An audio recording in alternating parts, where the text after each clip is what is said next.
Sam Petrevski-Seton.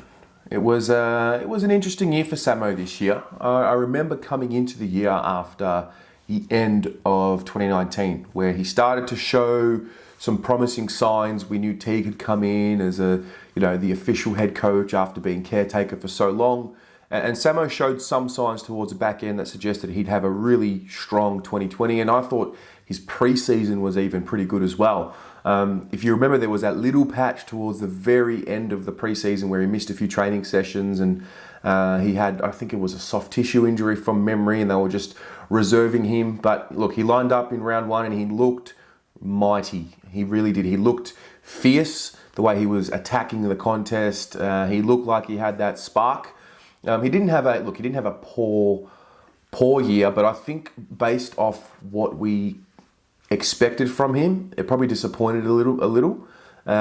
It left me wanting more for sure. I mean, end of the day, he's played this season and he's averaged just a tick under 14 possessions, which for a guy of his class probably isn't what we want. We probably want a little bit more because we know how good he can be with ball in hand.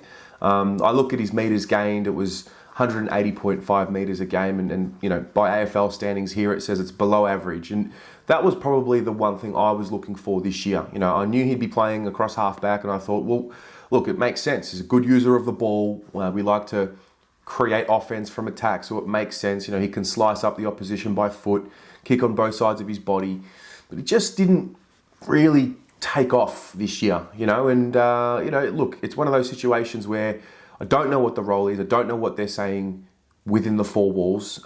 He might be playing a role that they absolutely adore from him in terms of playing. It could be a long-term strategy, adding this layer to his game, and maybe he goes and plays a different position later on in his career. But I think based off the fact that, we've obviously made it public that we're going to go get Zac Williams and Adam Saad looks like he's going to be coming to the club. It leaves me wondering, well, maybe Samo didn't feel that role that was needed across half-back, which is why we've got these two potentially coming in. So I found it hard to read his season.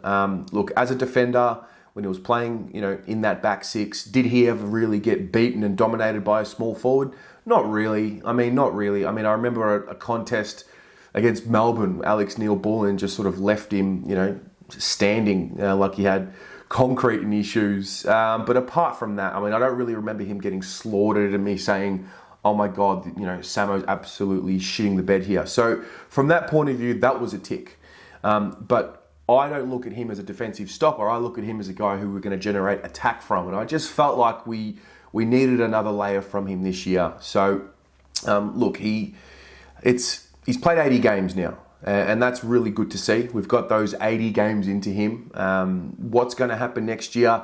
It's a bit of an unknown for me. I'm finding it really difficult to get a read on where he's at. Him and Fisher are interesting. They've come from the same draft, and I think after the first year it was Samo was ahead, and then the year after that Fisher really took strides forward. I think last year Samo probably got ahead of Fisher, and I think this year maybe Fisher's gone back ahead of him. So it's tough. And then for me, look, we've invested heavily in the draft in 15, 16, 17, 18. And for me, the reality is this, we're only going to be as good as what these guys, these Samos, Fishers, Dows, O'Briens, take us to be. And that's where I think the pressure comes on me for Samo. So yeah, those are my initial thoughts on him. Look, he played a fair chunk of games this year. So look, you got to give him credit for that. He kept backing up. I think he might have missed one game. He missed the Collingwood game, I believe. Yeah. So he's played all bar one.